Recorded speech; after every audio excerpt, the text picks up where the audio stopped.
Kareem Hilton reporting for MUA TV. I'm in front of the Mario Blasco booth here at the Artist Summit in New York City. I'm going to be getting my skin prepped. Is that correct? Absolutely.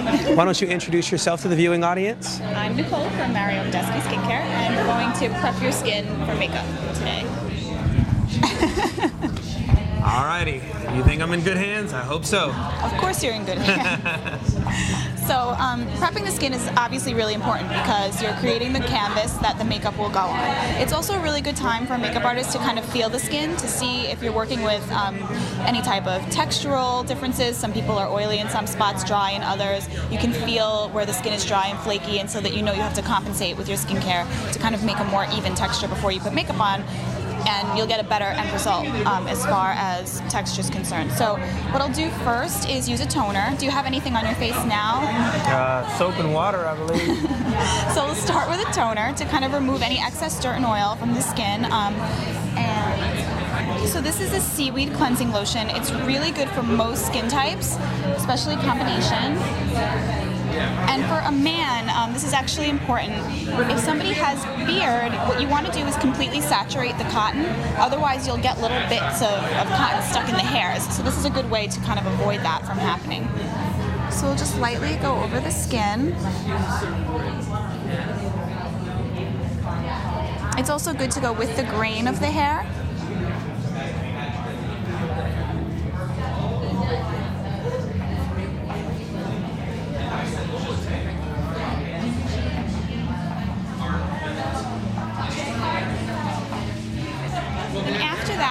The best thing to do is to start to moisturize, usually an eye cream first and then face cream.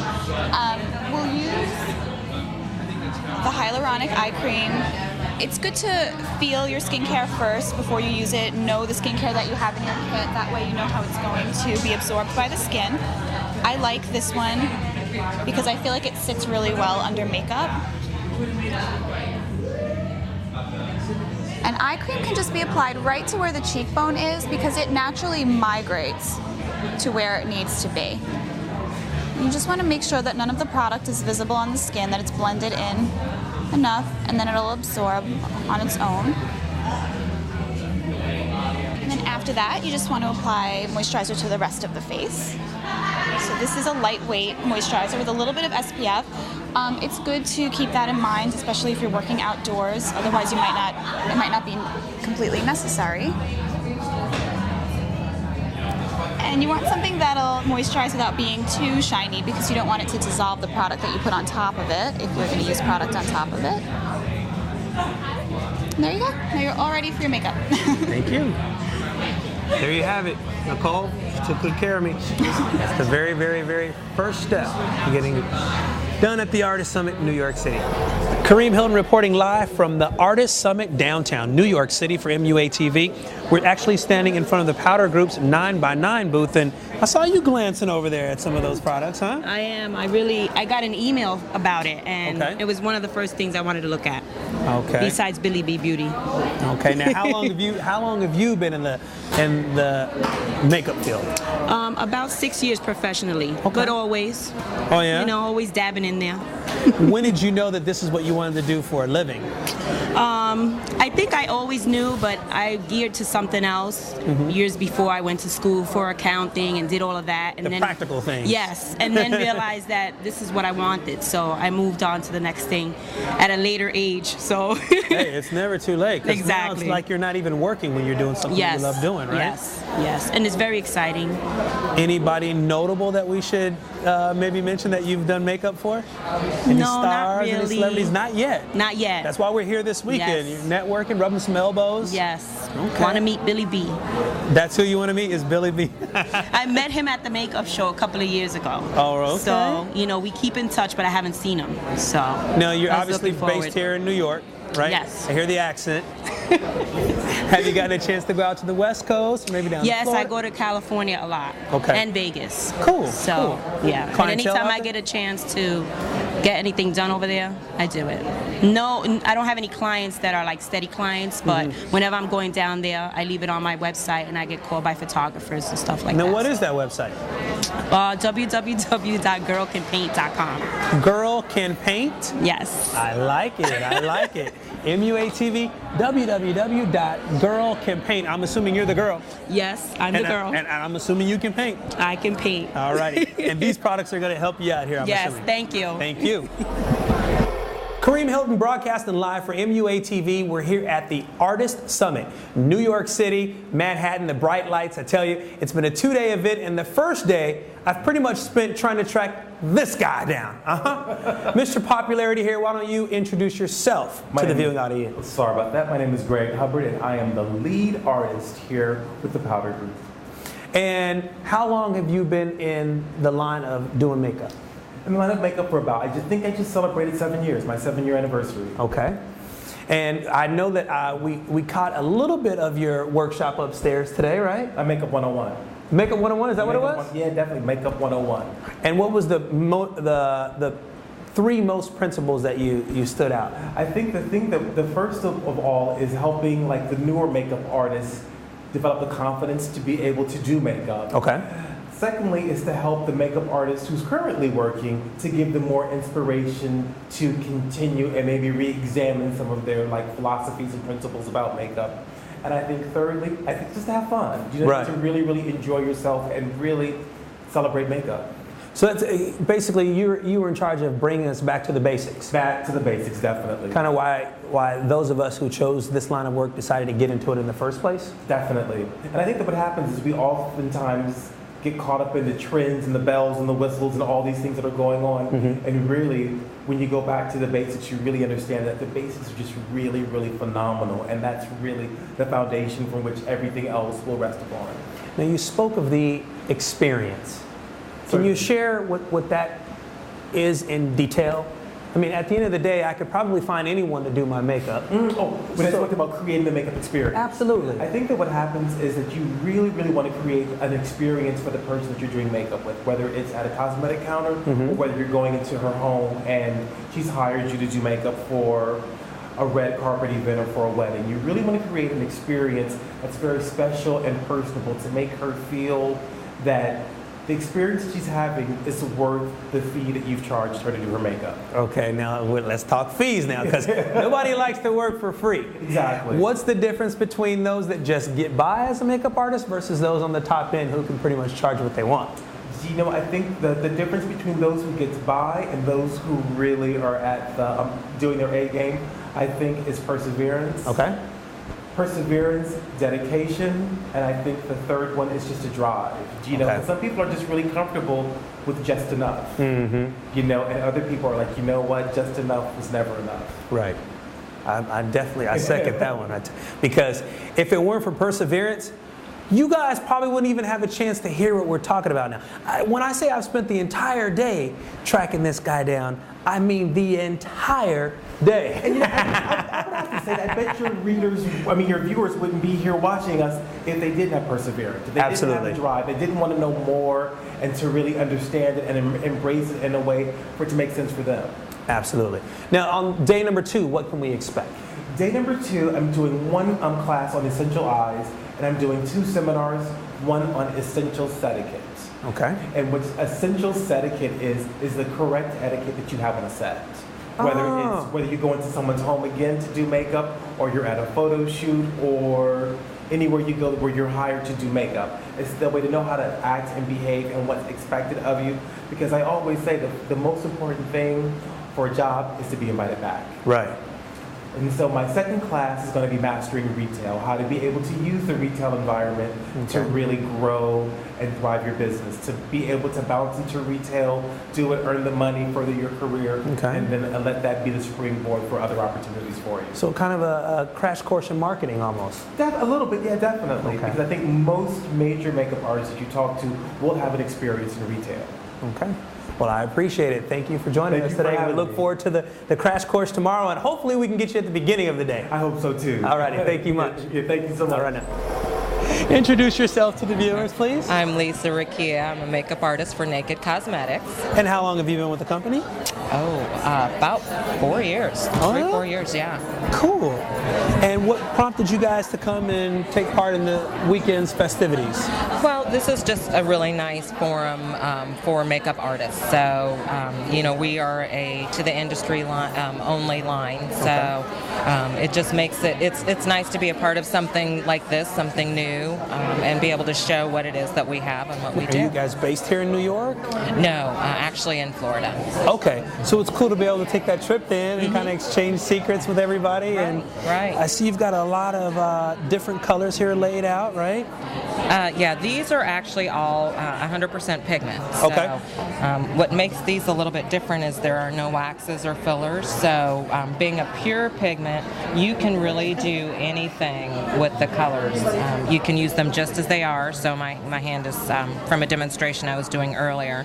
But you can also take colors and make custom colors just by mixing them. So it's almost like working with just the pigment part of the makeup without any of the fillers. So you can also use them for a lipstick. So you just take a little lipstick base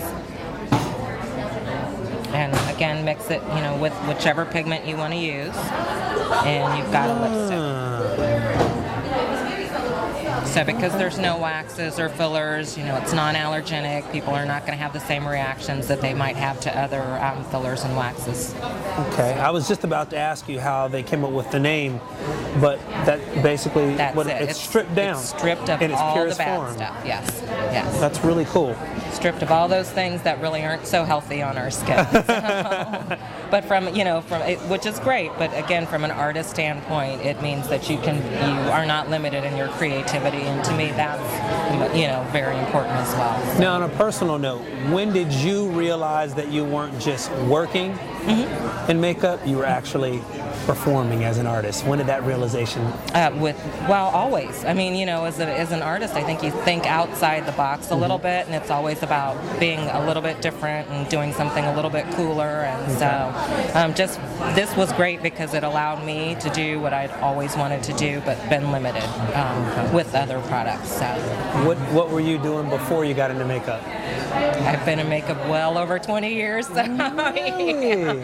yeah. So there's not. So that's right out pretty of much school, it. you knew that this was for you. That's really cool. When you can, you're almost living a dream. Basically, it's like you're not even working, but you get to do something that you love to do. Right. And always something different, and always kind of taking it to that next level. So. Cool. Well, thank you much. Thank you. I'm here with two very beautiful ladies, and I'm going to have them introduce themselves to the viewing audience. Hi, I'm Jessica Dennis. From Texas. What part of Texas? Dallas, Texas. Okay. But I'm in Hell's Kitchen now. Hell's Kitchen is my home. Okay. And? Annabelle Vargas, professional makeup artist, and I'm from New York. Okay, so not too far for you. Exactly. No, this is my homeland. So what is it that brought you guys to this weekend's event? A makeup artist friend of mine actually gave me the information and told me the powder group was looking for models today. So I sent my pictures in, and within an hour I was called, and I'm here today and tomorrow as well. Cool. So you're in this line of work more so on the model side than you are. Yes, I actually don't do makeup at all. After being at something like this, would you maybe reconsider? Other than date makeup for myself, maybe I would. It's good to network and learn things. So I'm glad that I'm here. I'm glad that I was chosen. Annabelle is really good. I was about to say, if you could only see what she's been able to put together. I was able to see, and she is really fabulous. And Halloween is coming up, and I think she should be busy this season. So when you come up with these creations, Annabelle, do you already have it pictured in your mind before you apply the makeup? Well, I actually sketch everything before I do it on a model. Okay. But I get inspired from many things. Like in my creation today, it's we have ear scales, gold. I took advantage of her beautiful complexion, and we try to work with golds and dark colors, and she looks amazing. And this Halloween season I hope is very inspiring for other artists that are in the business to do this type of makeup. It's a fantasy makeup. Now, what is it about Royal Brush that's a little bit different than some of the other products that we've seen today? We are actually working with the best company right now when it comes to brushes. We apply the foundation with this kabuki brush. It actually works excellent on the skin because it gives you the airbrush look. You see her face. That's actually how we create this smooth face with this kabuki brush, and the rest of the paintbrush from Royal Langley. Now, how long did it take from start to finish? It took us actually, because it was a workshop, it took us about an hour because we had limited time to work. But I think it works pretty good. I mean, we bid the time and we try to speed up. And when you have the right tools, when you have the right brushes, it helps you a lot to work better and faster. Now, was there a moment when you were growing up that you said to yourself, aha, yeah, that's what I'm going to do for a living, makeup? Well, actually, my husband is a body painter. Okay. So he was my whole inspiration to do what Before you I guys do. got married or after? Before. Okay. Yeah, before. So he was my inspiration to get in the business, and I love what I do. Do you mind sharing what you were doing before you got into makeup? Like, can I go from being a bank teller to being a makeup artist, or did you go Before I was a makeup artist, I was an optician. Okay. I was managing a lab, doing glasses all day, totally different thing. Right. And actually, I got into the makeup business, and I love it's really my thing because I'm more artistic. I love to work with my hands. I love to think about ideas, and I love to create. So A lot more fun. a lot more fun. Yeah, definitely. All righty, there you have it. Appreciate it. Thank you. Thank you. Would you mind taking a second to introduce yourself to the viewing audience? Hi, I'm Sheila McKenna of Ket Cosmetics. Now, you may or may not have known this, but I actually got airbrushed myself today. Did you? Your skin looks really good. Oh, yeah? I hope it was with Ket. It was actually over there in the corner. Was that you? Okay, no. That's not you? No, it looks good anyway. Well, we can try it. They got your color. We'll try it with Kat next time. Okay. Kat's going to be around tomorrow? No, I only came to do one demo, but Vinny has the kits here. Okay, well, it's Yeah. a 2-day event, so we'll make it work that way. Okay. Now, you said that you're only here for today. Where are you based out of? I have an office in Long Island City. Okay. We have a high-def makeup studio that we do airbrush training classes in twice a month. And, we have 10 makeup stations, and it's all light controlled. It's really nice. Now, we've heard about the high-def bug going around. Yeah, well, if you could do makeup on high def, then you can do makeup for anything, because that's like doing makeup in front of a microscope. They're saying that's going to separate the good from the great. It is. It really is. If you're not a clean makeup artist, you're really going to have to up your game. Now, I wasn't able to listen to the entire workshop. I was able to sneak a few peeks while I was up there. What are 3 things that I should take away? From my workshop that I did today, Sure. the 3 things that you need to take away from the highlighting and contouring workshop is 3 rules to great makeup application. One is color matching the skin. Which I had, right? That's the first and most important part of a makeup application. The second is learning how to highlight correctly and contour correctly. So you're building this nice base to put your third important point on, which is color. So if you don't have your highlighting and contouring down, and if you don't have the skin looking like beautiful skin, then I don't care what color it is you put on the eyes or the face, it's just gonna look like, okay, it's pretty, but it's not great. Cool. You have a website or something where we can get more information about I certainly do, and I have videos too on the website. It's ketcosmetics.com. It's spelled K-E-T-T, cosmetics. And if you want to see our videos, it's www.kettv.com, where you can see Rocky Cazzetti doing some airbrush makeup techniques, and you'll see me doing some color matching and airbrush gun maintenance. So cool. Well, we appreciate you taking Thank a few you. minutes out of your time for us. Thank you for interviewing me. Thank you. Okay.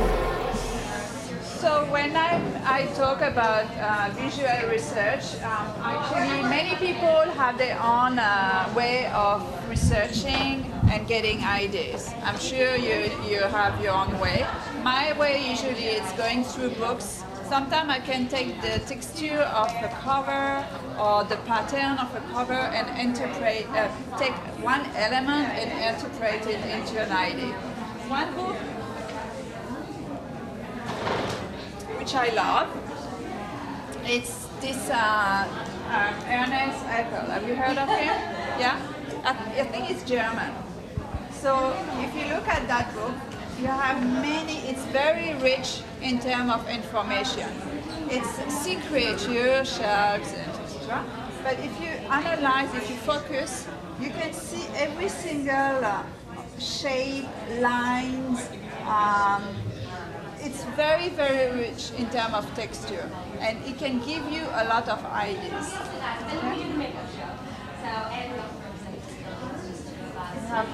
It's very diverse. I was talking to actually Erin about this subject, about research last week, and she actually knows a hairdresser. We will go to a furniture shop and look at couches and soft chairs and get idea from it by just looking at the shape, the fabric, the fringe. So everyone has their own way.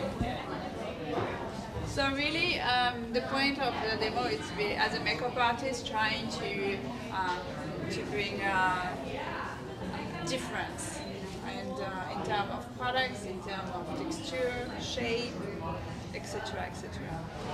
So we're going to go in and take our sponge. We're going to go back into our priming moisturizer, and we're going to go into the priming moisturizer. Look at me, and we're just going to clean up any makeup that would have fallen down, that would have been blended into Megan's foundation if we did the entire facial makeup first. I mean, that's why I like doing the eyes first, because you can do whatever you like, put all the colors you like, and not have to worry about putting a lot of powder or putting, tissue, putting something there.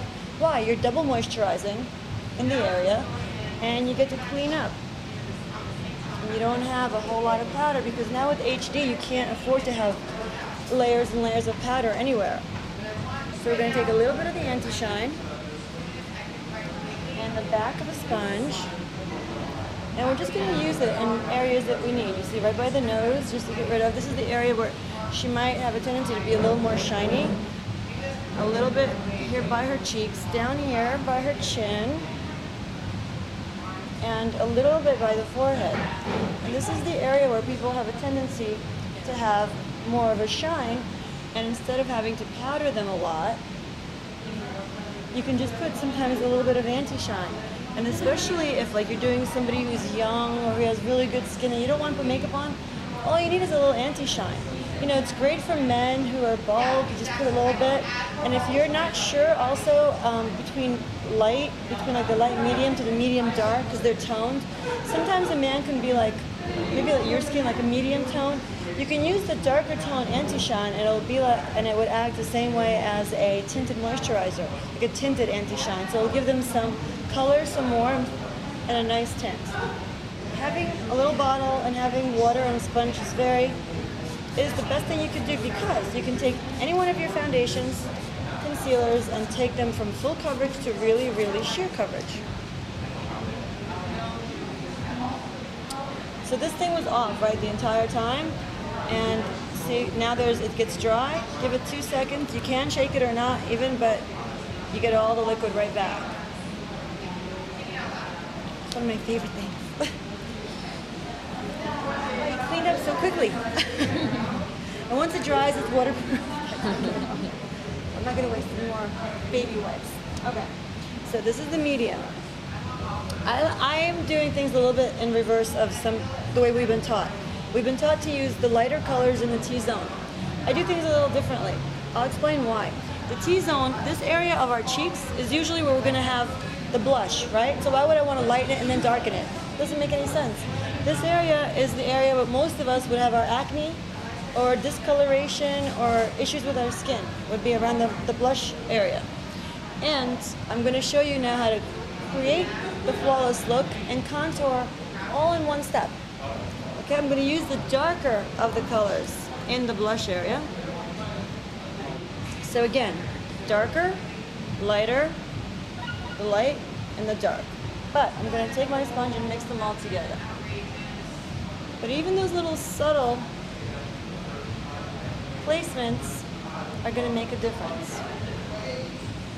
And it's all going to look natural and flawless without having to put dark powders, light powders. it's all going to be matching Megan's neck. What's the base of your It's a cream base, and for me it was wonderful when I was working with more mature skin, but it didn't blend very well with everything, and it would get a little thick sometimes for my preference. But all these are wonderful companies and great products, but I was like mixing a lot of different things to get what I wanted and what I would make for other people, and that's basically how this evolved. Let's just say this is the dress that she's wearing or whatever for the shoot or for the red carpet or whatever. So I would take the foundation all the way down. So that absolutely no matter what, there is no discrepancy between the neck, the face, the ears, and then if she's wearing her hair up, you even got to take it back to the neck, all over. Okay. Now once I've done that, I'm going to powder underneath her eyes. I'm a big fan of loose powder, even though it's not the easiest to transport, it spills, whatever. I just feel like I have a lot more control. You gotta, watch the talc, the amount of talc in your powders. That is what, when I was in Japan, and I just a little bit like 9 months ago, and I went and stayed with some geishas, and that's what they use for their white face, is talc. So it gives you a tremendous amount of coverage, but it's also matte and can get very cakey really quickly. So when you're looking at the ingredients of your powder, make sure that it's not too talc concentrated. Talc's not bad for you, and it got a bad rap with this whole mineral trend. It's not bad. It's not a bad thing to have in it, but it does give you that tendency to pull coverage too fast. If it's too talky and your kids are probably going to use like a brush for application. Probably, yeah. Or I would just have an option. Because talc is talc, and it's gonna cake, and it's gonna you're gonna get massive coverage, but it'll be geisha. Yeah. I'm a huge fan of anything Japanese. Usually, that's kind of where I like to buy most of my products. Some of the stuff they make over there, unfortunately, you can't buy here. They make different colors. They make all kinds of different things. But if you can find it, get it. Everybody sees her as Jennifer Aniston for Friends. So when you take her outside that box, whether they like it or not, there'll be a lot of feedback. You're going to get feedback. People will blog about it. People will whatever. So anytime that you're taking a risk with somebody, just make sure that they always look pretty. That's key.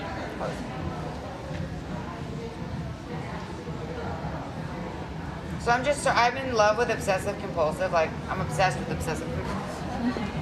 I don't really, like I said, I don't have a formula, but I have technique. I don't use the same thing on everybody. It's always kind of I approach the face as I would approach a canvas on a daily basis. Like, I feel like even if I were to have a formula, that I personally would be bored and I wouldn't be challenged. I like using different stuff I'm not used to. Because, let's face it, after a while, you've probably done everything you can think of, as far as like we've probably done bride in every single way you can think of. So maybe it's up to you to challenge yourself and use different products and different methods and stuff so that you don't, bore yourself. You need to challenge yourself as an artist to stay creative and stay on top of your game. She asked a good question, do you just wet the brush? What I would do is I would just put water in a cap and dip my brush and then go into the color that I like. And then I kind of look at how it becomes like a paste. And that's the powder. That's the powder and water. Right into a paste. Water, that's it. So, close your eyes. And I just work it and blend it until I feel comfortable with it. And, spend your money on your brushes. The brush is soft, correct? Yeah. So it's kind of like a little mini massage in a weird way. There's nothing worse than having like a stiff brush on your face. Isn't that amazing? It's just the water and the powder. You know what I mean? See what I'm saying? You guys get it now? Like what? Okay, good. We're standing here live, okay, from the Makeup Artists Summit here in New York City, and the infamous, one and only, Billy B. We got him, okay? And he's hanging out with us today. Take us back to the beginning. When you first decided that you wanted to be a makeup When artist. dinosaurs roamed the earth? Come on now. Yay. Well, I'm from Mississippi. I'm from a small town in Mississippi. Really?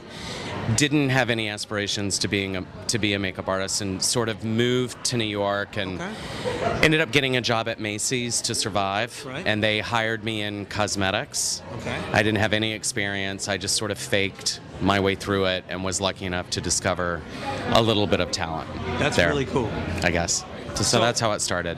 And I overheard some of your workshop. You said if you're in this to become famous, you're in it for the wrong reasons. Well, the reason why I say that is because it's so weird now that I'm in this position, where it's very bizarre that people are interested in hearing what I have to say. Mm-hmm. And it's now, this business has sort of, I don't know, it started, I think, about 10 years ago where, we're just in a service profession. Right. I mean, we provide a service, but then the camera sort of flipped and it became the people behind the scenes, sort of got a name with a face, and, some people have become famous. Mm-hmm. And that can't be your motivation. I mean, it's nice if it's a byproduct, but you can't expect it and it shouldn't be your goal. Right. You have to be good at what you do.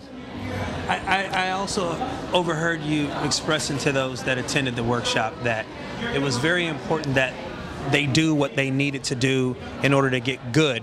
Right. And then everything else will kind of take care of itself, so to speak. Well, the thing is if they don't sort of really work at their craft and really become the best that they can do, you can have opportunities come, but they'll come once. Mm-hmm. And sort of, you'll be figured out that you're not that great, and then, you know what I mean? You can pretend to be fabulous all you want, but if you're not a great makeup artist, and if you haven't done the work and sort of have the chops to back it up, it doesn't matter. So from Macy's, where did you move on to? Oh God, that's a very long story. Really? But it is. I mean, I worked at Macy's and had no idea what being a freelance makeup artist was. I mean, I was happy to have a job at Macy's. Right. And I never thought that, I didn't know who did makeup for magazines. I'd never really thought about it. I mean, I was literally, a hillbilly from Mississippi, and a customer told me. I helped this girl with her makeup, and she was like an associate editor at Vogue, and she was the one that said, "You're too talented to be in a department store." And I was like, okay, well then what else is there to do? Mm-hmm. And then she introduced me to a friend of hers at Elite Modeling Agency. Her name was Trudy Tapscott. And Trudy sort of taught me how to do it, and I started testing with Elite, and I put a book together, and I started meeting photographers, and and then you sort of learn your way. But it was for me, it was all completely by chance. I mean, I didn't have a goal of being a makeup artist. I mean, at a certain point, it became a goal. That's really, really cool. Yeah. And then I sort of pursued it more organized, in a more organized way. Right. But before, it was all by chance, really. Because if I always say that, it's great that I didn't have these things available to me, like the Artist Summit or the Powder Group or seminars, or, like my, icon was Way Bandy and Kevin Aquan. Okay. But never had the opportunity to go hear them speak, or never had the, you know what I mean? It was just sort of the way I learned is I would look at what they did, what I loved in magazines, and I would try and mimic it. Standing at the makeup counter at Macy's on Real Women, I was trying to do an editorial look that Way Bandy did with Scavullo. Somehow it didn't work. But we talked to ladies that caught the bus and the train from Florida, from D.C. We're not leaving until we talk to Billy V. So that's really weird. I mean, it's very nice. You felt like that. Oh, I did feel like that. The nice thing about an event like this is they do have that opportunity, and I didn't forget. The brush line that I created, I created for those sort of fans. It was originally just supposed to be on my website, and eventually I would love to do a book and things like that. I mean, it's that's how I learned, and I think that You know, it sounds corny, but it's nice giving back. You know, I love sort of telling people really the way it is. Cool. You know, and what they can expect and whatever. It's fun to meet them. Well, did I ask you any questions that you didn't know the answers to? No, because sadly they were all about me. But no, it was okay. Well, we appreciate you taking some time out with us. Yeah, man. thank you Keep so it up. much. It was a all right, pleasure. now. Thank you. Bye.